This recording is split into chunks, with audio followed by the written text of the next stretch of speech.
할렐루야. 네, 수요 예배 자리에 나오신 우리 성도님들을 사랑하고 축복합니다. 옆에 계신 분들과 평화의 인사 나누시겠습니다. 평화를 빕니다. 네, 평화를 빕니다.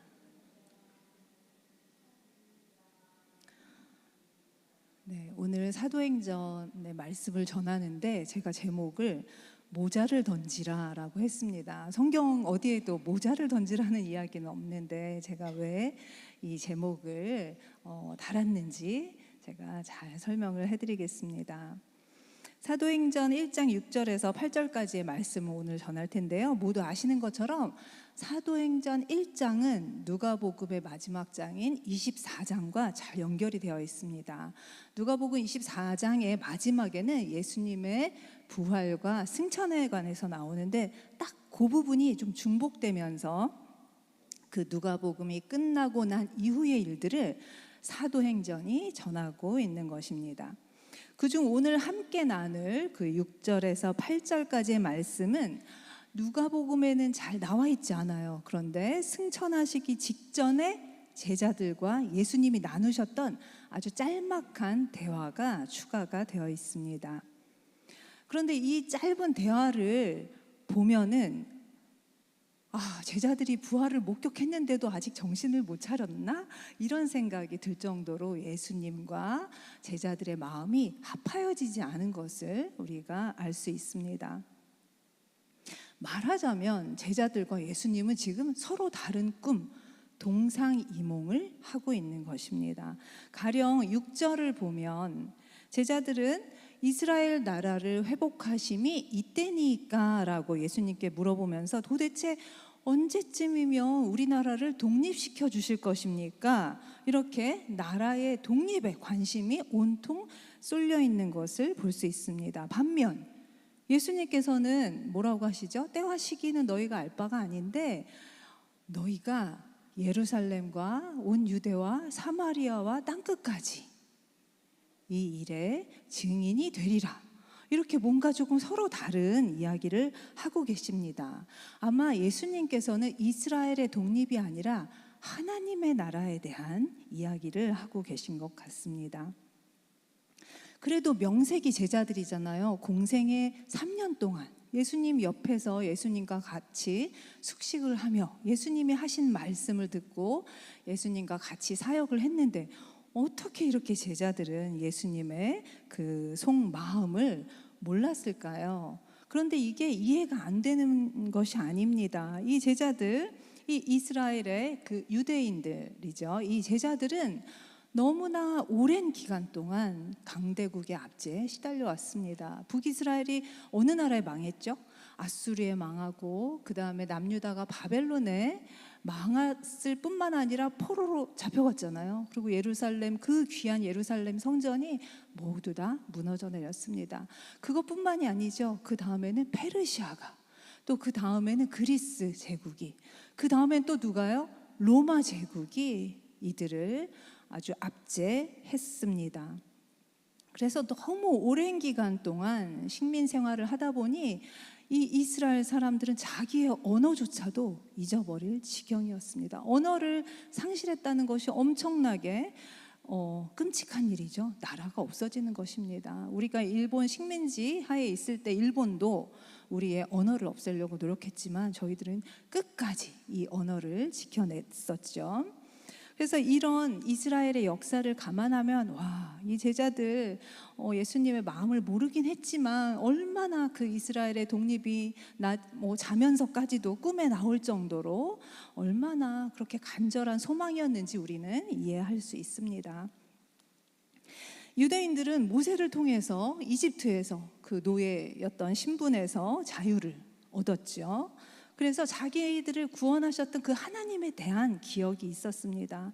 그래서 또다시 압제에 시달리는 이 고통스러운 시간 동안, 로마 제국의 식민지로 살아가는 이 고통스러운 시간 동안 구약의 선지자들이 계속 이야기하면서 희망을 줬었잖아요. 메시아가 올 것이다. 메시아가 너희를 구원해 줄 것이다. 이 약속 하나만 붙들고 그 어려운 시간을 견뎌내고 있었습니다. 그래서 너무나 자연스럽게 그들은 구원자 되시는 메시아를 이 우주를 만드시고 이 우주를 통치하시는 메시아가 아니라 우리나라를 구원해 주시는 한 나라의 메시아로 자기도 모르게 축소시키고 있었습니다. 그래서 메시아만 오시면 다윗의 언약이 이루어진다고 생각해서 정말 신이 났을 것입니다. 다윗의 언약이 무엇이었는지 기억이 나실까요? 여기 사무엘하 7장 16절에 다윗의 언약이 나와 있습니다. 함께 읽어보시겠습니다. 내 집과 내 나라가 내 앞에서 영원히 보전되고 내 왕위가 영원히 견고하리라. 아멘. 신명기에도 언약이 나옵니다. 그런데 신명기 언약은 너희가 잘하면 상을 받지만 너희가 내 말에 순종하지 않고 나를 열심히 믿지 않으면 벌을 받을 것이다. 이런 조건부의 언약을 약속을 해주셨습니다. 하지만 다윗의 언약은 무조건적으로 영원히, 사람들은 잘못을 하잖아요. 영원히 잘못을 안 할 수는 없잖아요. 그런데 이 하나님께서는 영원히 보존되고 영원히 견고하리라. 이 말은 너희가 어쩌다가 잘못하는 일이 있어도 내가 너희를 영원히 견고하게 하겠다는 그 무조건적인 약속이셨습니다. 그렇게 이 다윗의 언약은 이 이스라엘 사람들에게 큰 위로가 되었고, 언젠가는 메시아만 나타나면 우리는 이제 지금까지의 이 고생은 다 사라지고 이제 앞으로 행복한 날만 될 것이라고 믿고 있었던 것이었습니다. 그런데 예수님께서는 이스라엘이라는 한 나라의 독립보다 훨씬 더 큰 그림을 그리고 계셨던 것 같습니다. 그 그림이 무엇이었을까요? 죄악으로 틀어진 하나님과 모든 피조물의 관계를 회복시키고 유대인뿐만 아니라 이 세상의 모든 사람들이 하나님의 통치 안에 거하는 하나님 나라 안에 사는 그 소망을 갖고 계셨던 것입니다. 그렇다면 하나님의 나라가 어떤 곳입니까? 성경에 많이 그 하나님의 나라에 대해서 예수님이 비유를 통해서 이야기하고 계신데, 마태복음 18장 3절에 보면 예수님께서 이렇게 말씀하십니다. 너희가 돌이켜 이 어린아이와 같지 않으면 결단코 천국에 들어가지 못한다. 이렇게 말씀하셨죠. 하나님의 나라는 강대국 틈바구니에서 고통받는 이스라엘처럼 힘이 약하다는 이유로, 어린아이들 힘이 약하잖아요. 누군가 보호자가 있어야 되지 않아요? 그런데 이스라엘처럼 힘이 약하다는 이유로 괄시받고 눌림과 매임을 경험하는 그런 곳이 아닌 것이 분명합니다. 그래서 사랑과 정의가 있고 자유와 평화가 있는 것이 하나님의 나라라는 거죠. 이런 의미로 보면 제자들의 꿈은 비록 예수님의 꿈과 정확히 일치하지는 않지만 예수님께서 반드시 이스라엘 모든 사람들을 행복한 하나님의 나라에 거하는, 이스라엘 사람들이 정말로 바라는 것보다 더 좋은 그런 꿈을 이루어 주실 것이라는 것을 저희들이 알 수 있습니다. 그렇다면 처음 제자들이 예수님께서 이렇게 말씀하시잖아요. 예루살렘과 온 유대와 사마리아와 땅끝까지 이 일의 증인이 되리라. 이렇게 하시는 그 말씀을 딱 들었을 때 제자들은 어떤 생각이 들었을까요? 아마 그거는 가능하지 않아요. 그거는 미션 임파서블이에요 라고 생각했을 것 같아요. 미션 임파서블 영화 보신 적 있으시죠? 탐 크루즈가 나오는, 진짜 그 첩보원은 못하는 일이 없습니다. 하지만 그건 어디까지나 영화의 한 장면이죠. 지금이야 이 우주상, 이 지구상의 어떤 아주 소수의 지역을 빼고는 예배하는 것이 다 자유롭습니다. 복음을 전하는 것도 자유롭습니다. 하지만 그 당시의 상황을 생각해 보면 어떻죠? 로마의 황제를 신격화하는 그런 상황이었습니다. 만약에 예수님을 하나님의 아들이라고, 정말 이 세상을 만드신 분이시라고 말한다면 그것은 뭐였죠? 반역죄에 해당되는 것이었습니다. 또 동족인 유대인들은 그 말을 이해했을까요? 아니죠. 자기들이 여태까지 기다렸던 우리나라를 독립시킬 그런 강력한 메시아 상이 아니었다는 이유로 예수님을 하나님의 아들로 말한다는 것은 신성모독죄에 해당하는 것이었습니다. 그러니 예루살렘, 매도 복음을 전하기가 힘든데 온 유대와 사마리아와 땅끝까지 어떻게 복음을 전할 수 있었겠습니까? 그래서 그런 예수님의 말씀은 정말 생각만 해도 위험천만한 미션 임파서블이라고 생각되었을 것입니다. 만약에 여러분이 이 예수님의 제자였다면 이런 불가능한 명령 앞에서 어떻게 하셨겠습니까? 이거는 가능하지 않아요. 예수님, 아무리 예수님이 말씀하셔도 이거는 불가능해요 라고 딱 판단을 하고 딱 쉽게 포기를 하셨겠습니까? 아니면 몇 날 며칠을 이렇게도 생각해보고 저렇게도 생각해보고 성공할 확률 70%, 실패할 확률 30%, 아니면 실패할 확률 90% 이렇게 뭔가 수치화하면서 정확하게 계량을 하면서 앞뒤를 재어본 후에 할지 말지 결정을 하시겠습니까? 그것도 아니면 하나님의 일은 하나님이 하실 거야 라는 믿음으로 순종하는 마음으로 이 사명을 감당하기로 결단을 하실 겁니까? 제자들은 어땠을까요? 우리는 6절에서 철없는 제자들의 모습, 동상이몽을 하고 있는 제자들의 모습을 이미 보았습니다. 그런데 놀랍게도 사도행전의 전체 내용은 이 제자들이 그렇게 겁 많고 의심도 많고 자기중심적이었던 그런 자기중심적인 생각에 갇혀 있었던 제자들이 자신의 목숨을 걸고 정말 땅끝까지 가서 그 예수님의 그 증인이 되는, 복음의 증인이 되는 일을 한 것을 볼 수 있습니다. 그 모든 그 증인 사역을 기록한 것이 바로 사도행전의 이야기인 것입니다. 그리고 그런 제자들이 뿌려놓은 그 씨앗이 어떻게 됐죠? 2000년 동안 뿌리를 내리고 잎이 나고 열매를 맺어서 지금 우리가 이 시간에 이렇게 하나님을 찬양하면서 찬양하고 기도하고 말씀을 서로 나누고 있는 것입니다. 아마 예수님의 제자들은 말씀에 순종하여서 열심히 그 복음의 증인되는 삶을 살았지만 먼 훗날에 이렇게 몇백 년이 지나고 몇천 년이 지난 후에 자기들을 그렇게 못살게 굴고 박해했던 로마 제국이 하나님을 믿는, 예수님을 믿는 그런 나라가 될 거라고는 아마 그 당시에 상상할 수 없었을 것입니다. 그리고 또 정말 어디에 있는지도 들어본 적도 없는 이 한국이라는 땅에서 전 세계에 그 복음의 증인, 선교사를 파송하는 일이 일어날 거라고는 아마 제자들은 상상하지 못했을 것입니다. 이렇게 생각하면 왜 예수님께서 아까 7절에서 말씀하셨죠? 사도행전 1장 7절과 또 이어서 비슷한 내용이 있는 전도서 3장 11절을 연달아 한번 함께 읽어보시겠습니다. 이르시되 때와 시기는 아버지께서 자기의 권한에 두셨으니 너희가 알 바 아니요. 하나님이 모든 것을 지으시되 때를 따라 아름답게 하셨고 또 사람들에게는 영원을 사모하는 마음을 주셨느니라. 그러나 하나님이 하시는 일의 시종을 사람으로 측량할 수 없게 하셨도다. 아멘. 우리는 조급한 마음에 문제가 빨리 해결되지 않으면 기도하다가도 갑자기 가슴이 덜컥하면서 불안과 두려움을 느낄 때가 많습니다. 지금 이 겪고 있는 고난이 아무리 아프고 힘들어도 언제 끝나는지만 알면 사실 버틸 수 있습니다. 하지만 그걸 모르니까 기도하면서도 점점 화가 나고 절망하고 아니야, 하나님 안 계신 것 같아 이렇게 생각하면서 다 내려놓고 싶은 유혹에 빠지는 것입니다. 또 하나님을 사랑해서 헌신하는 그런 헌신의 열심인 그런 성도들도 열심히 수고하고 헌신하면서도 중간중간 낙담하는 마음이 생길 때가 있습니다.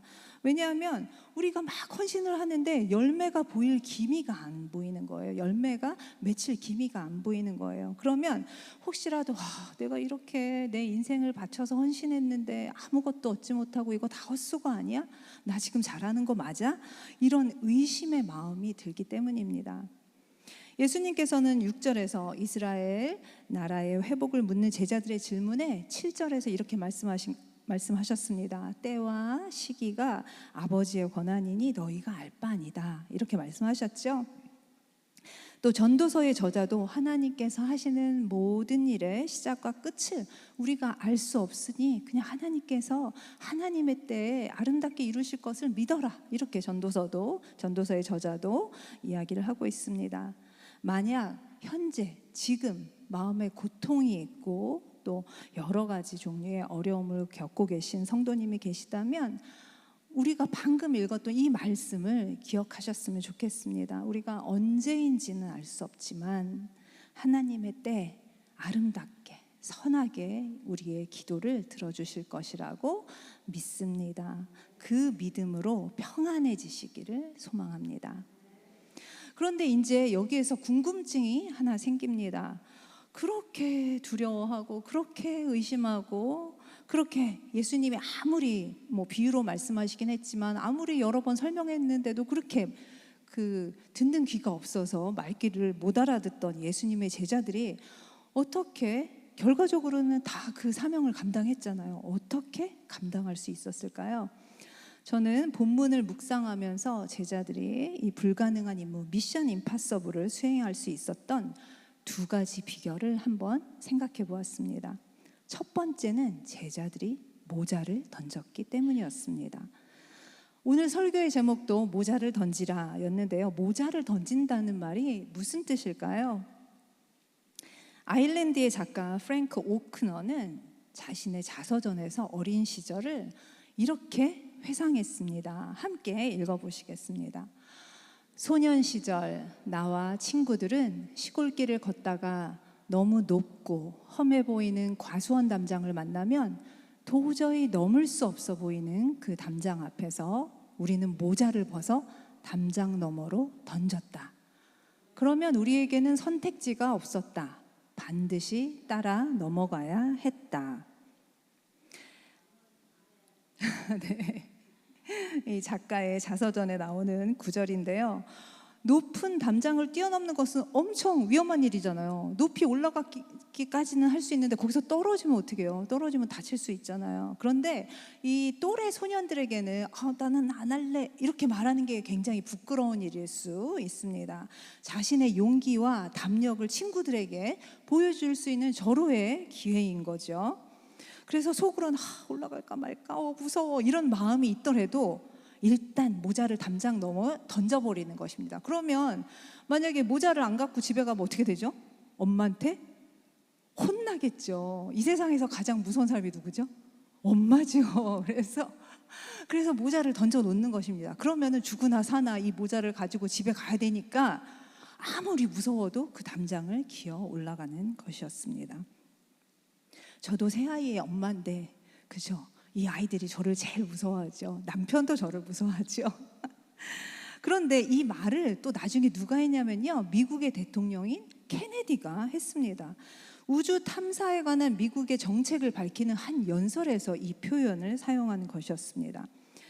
현대에 와서 정말 놀라운 속도로 정말 상상도 못했던 일들이 지금 이루어지고 있는데 그 중에 하나가 우주 탐사입니다. 우주 탐사는 이 케네디 대통령이 이 연설을 했던 1900년대만 해도 불가능한 일로 생각이 되었었습니다. 지금은 우주선이 있어요. 스페이스 X, 또 블루 오리진 이런 민간 기업에서 만든 우주선이 있고 또 아마존닷컴의 창업자죠. 억만장자죠. 제프 베이조스와 또 일본의 억만장자 같은 사람들이 정말 수십억을 내고 그 민간 우주선을 타고 우주 여행을 하고 돌아오는 시대가 되었습니다. 하지만 그 당시만 해도 그 우주로 떠나는 우주는 미지의 세계였죠. 우주 사업은 막대한 비용과 수십 년간의 그 노력이 언제든 물거품이 될 수 있는 그 성공을 장담할 수 없을 뿐만 아니라 제자들이 땅끝까지 복음을 전하는 일은 생명을 걸고 하는 일이었는데 이 우주 사업 또한 생명을 걸어야 하는 일이었습니다. 우주인이 갔다가 그 우주선이 착륙하다가 아니면은 지구를 벗어나다가 다쳐서 그죠? 우주선이 폭파돼서 죽을 수가 있는 거잖아요.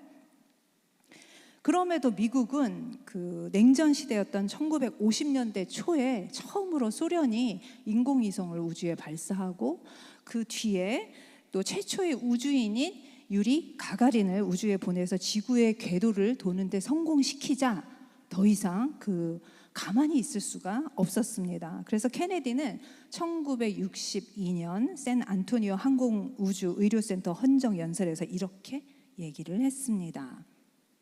함께 읽어보실까요? 이 나라는 우주라는 담장 너머로 모자를 던졌습니다. 이제 우리에게는 따라가는 것 외에 선택지가 없습니다. 어떤 어려움이 있더라도 우리는 극복할 것이며 이 담장을 넘을 것이고 반대편에서 기다리는 경이로움을 탐험할 것입니다. 이처럼 미국은 엄청난 노력과 돈이 들어가야 하는 우주 사업에 모자를 던지는 심정으로 뛰어들었습니다. 그러한 결과로 어떻게 됐죠?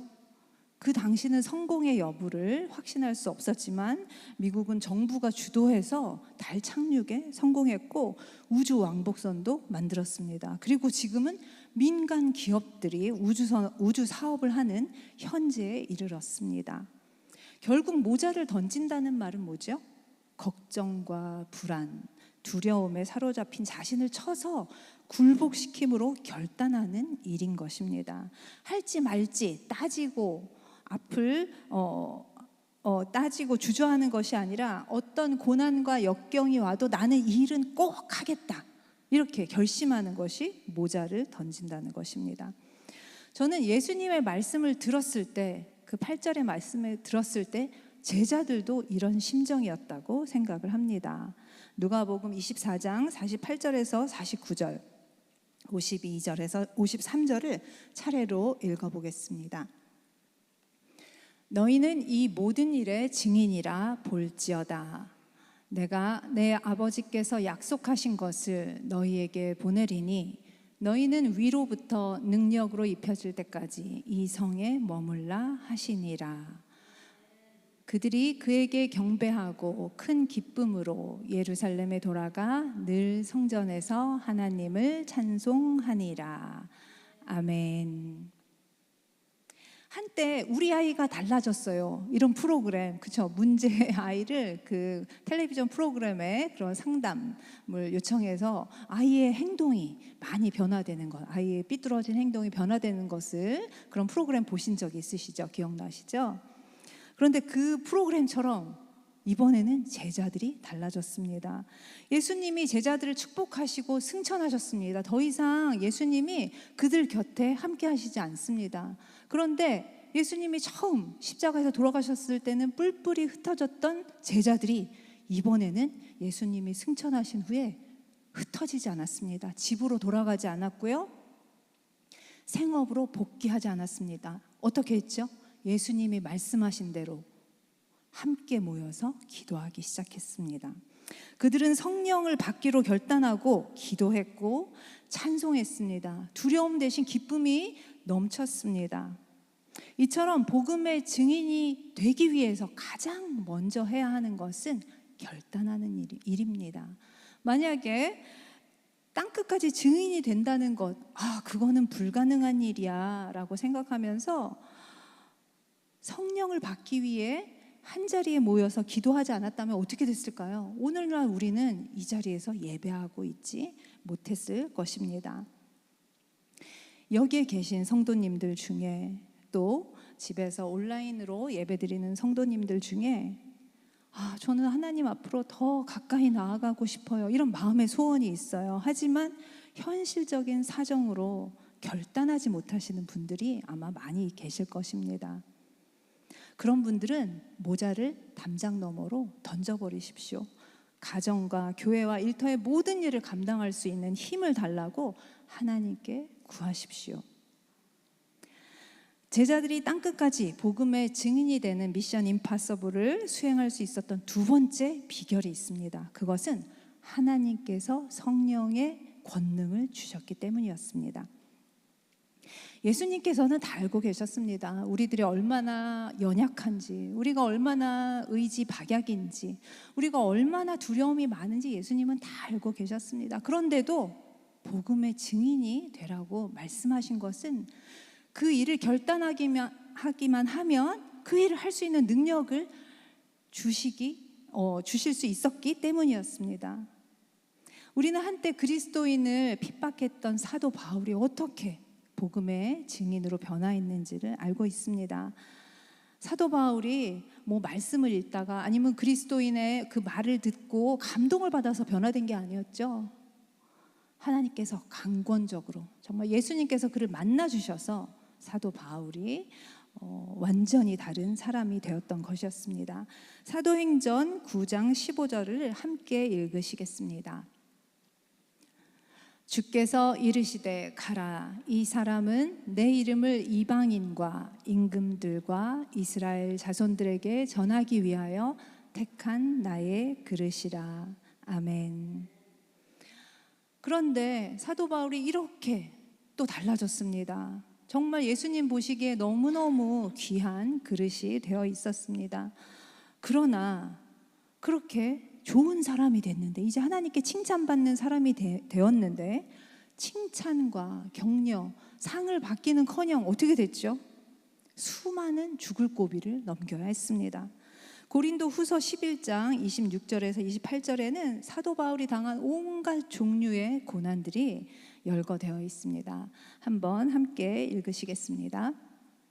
여러 번 여행하면서 강의 위험과 강도의 위험과 동족의 위험과 이방인의 위험과 시내의 위험과 광야의 위험과 바다의 위험과 거짓 형제 중에 위험을 당하고 또 수고하며 애쓰고 여러 번 자지 못하고 줄이며 목마르고 여러 번 굶고 춥고 헐벗었노라. 이 외의 일은 고사하고 아직도 날마다 내 속에 눌리는 일이 있으니 곧 모든 교회를 위하여 염려하는 것이라. 아멘. 이처럼 사도 바울은 인생이 변한 뒤에, 정말 예수님을 믿게 된 뒤에 너무나 많은 것이 달라졌습니다. 너무나 많은 고난을 당했죠. 좋게 변한 게 아니라 사실 개인적으로는 아주 나쁘게 변했죠. 험한 인생이 됐죠. 그런데 끝까지 교회를 사랑하고 염려하는 마음을 버리지 않았습니다. 이게 어떻게 우리 힘으로 가능한 일일까요? 저는 어떤 핍박과 환난에도 흔들리지 않는 이 마음이 바로 성령이 주신 권능이라고 생각합니다. 그리고 이 성령의 권능은 예수님을 제자로 보았던 예수님을 직접 보았던 제자들에서 멈추지 않았죠. 2000년 동안 계속 되었습니다. 예수님을 사랑하는 사람들에게 이 성령의 권능이 전해져서 지금 우리가 있게 된 것입니다. 며칠 전 한 목사님의 설교를 듣다가 로제타 선교사님의 이야기를 듣게 되었습니다.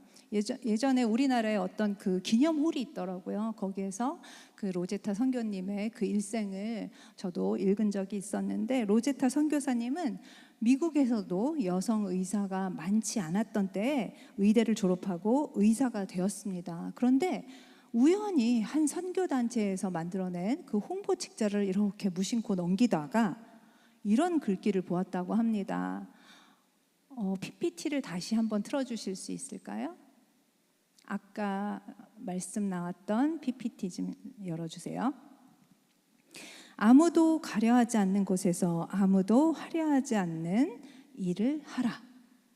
이런 글귀를 읽었는데 로제타 선교사님은 이 글귀에서 하나님의 부르심을 느꼈다고 합니다.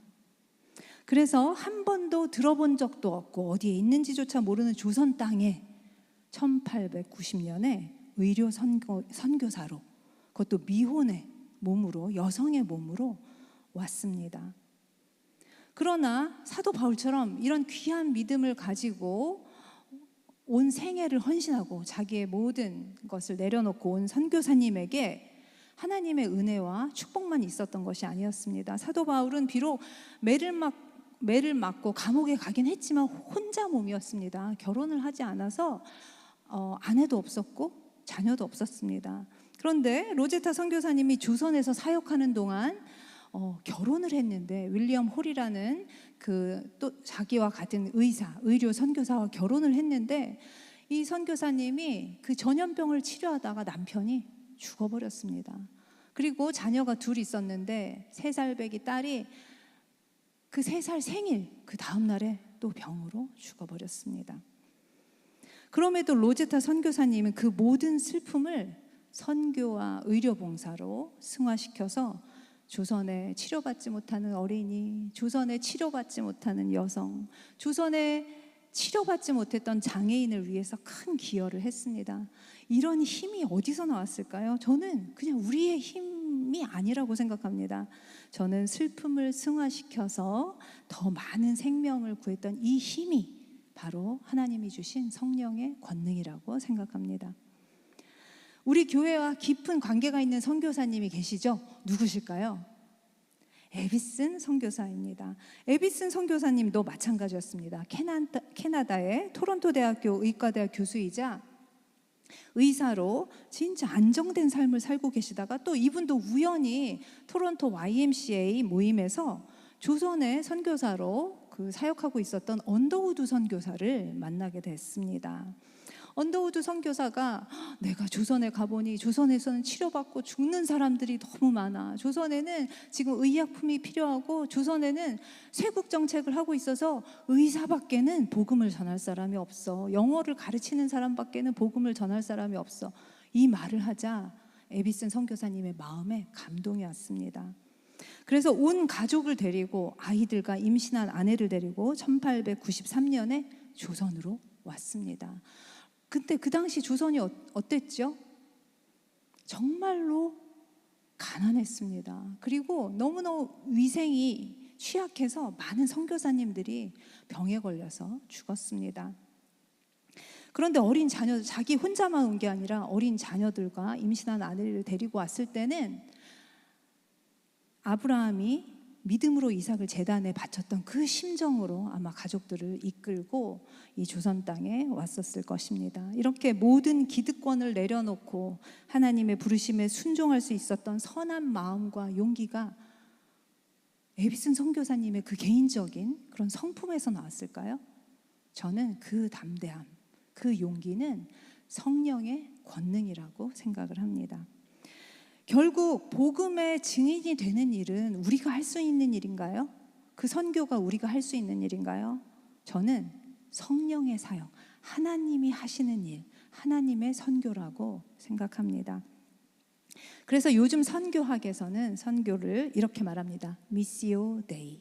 미시오는 선교고 데이는 하나님이죠. 그래서 하나님의 선교라는 그런 용어가 생겼습니다. 이 말은 선교의 주인이 교회가 아닌 것입니다.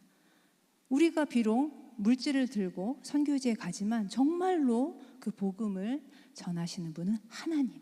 하나님이 우리를 도구로 삼아서 선교를 하신다는 뜻입니다. 그래서 오늘 말씀에서 알 수 있듯이 결단은 누가 하죠? 결단은 우리가 해야 합니다. 하지만 선교는 누가 하시죠? 복음의 증인이 되게 하신 일은 하나님이 하시는 일이십니다. 이렇게 사도행전은 28장으로 끝이 나죠. 하지만 눈에 보이지 않는 사도행전이 계속해서 지금 2000년 동안 쓰여지고 있습니다. 하나님의 선교가 또 다른 제자를 통해서 계속 되어지고 있는 것입니다. 주일에 저는 그 교사 여름 성경학교 강습회로 못 보았지만 정기만 선교사님 오셔서 말씀 전하셨는데 그런 귀한 선교사님을 통해서 계속 지금도 사도행전이 쓰여지고 있는 것입니다. 여기 계신 성도님들도 예수님의 제자가 되셔서 하나님의 나라가 이 땅에 온전히 아름답게 세워지는 그날까지 성령의 권능을 받고 땅끝까지 복음을 전하시기를 간절히 소망합니다. 기도하겠습니다. 사랑과 은혜가 풍성하신 하나님 아버지, 오늘도 말씀을 통하여 우리를 찾아와 주시고 하나님의 마음과 뜻을 깨닫게 하시니 감사드립니다. 주님, 우리도 예수님의 제자들처럼 눈앞의 문제와 현실에만 마음을 빼앗긴 채 살아갈 때가 많습니다. 내가 원하는 때에 응답받기를 원하고 내가 생각하는 방식으로 문제가 해결되기를 기대하며 하나님의 크신 계획보다 나의 작은 계획에 더 집착할 때가 많았음을 고백합니다. 그러나 오늘 말씀을 통해 때와 시기는 아버지의 손에 있음을 다시 한번 깨닫게 하시니 감사드립니다.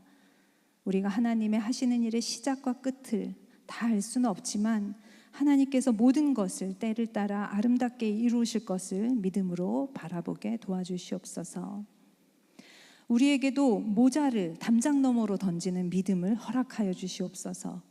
두려움 때문에 머뭇거리지 않게 하시고 계산과 염려 때문에 순종을 미루지 않게 하시며 하나님께서 말씀하시면 순종하여 믿음으로 한 걸음 한 걸음 내디딜 수 있는 담대한 용기를 허락하여 주시옵소서. 우리의 능력과 경험을 의지하지 않게 하시고 오직 성령의 권능을 의지하게 하시옵소서. 제자들이 성령을 받고 변화되어 담대히 복음의 증인이 되었던 것처럼 우리 또한 성령 충만함으로 변화되게 하시고 가정과 직장과 학교와 삶의 모든 자리에서 예수 그리스도를 나타내는 증인으로 살아가게 하여 주시옵소서. 하나님 아버지, 우리가 수고하고 애쓰는 이 순간에도 우리가 우리의 힘으로 하는 것이 아니라 하나님의 보이지 않는 손길이 이 모든 일을 계획하시고 인도하시는 것임을 기억하므로 묵묵히 겸손한 마음으로 순종하게 하여 주시옵소서. 특별히 마음에 무거운 짐을 지고 나온 성도님들이 계시다면 주님께서 친히 위로하여 주시고 질병 가운데 있는 성도들에게는 치유의 은혜를, 또 삶의 문제로 고민하는 성도들에게는 하늘의 지혜를, 낙심한 성도들에게는 새 힘과 소망을 허락하여 주시길 간절히 기도드립니다. 공덕교회가 성령의 인도하심을 따라 하나님의 선교에 동참하는 교회가 되게 하시고 우리 모두가 예루살렘과 유대와 사마리아와 땅끝까지 이르러 주님의 증인으로 살아가는 복된 성도들이 되게 도와주시옵소서. 이 모든 말씀 우리 주 예수 그리스도의 이름으로 기도드립니다. 아멘.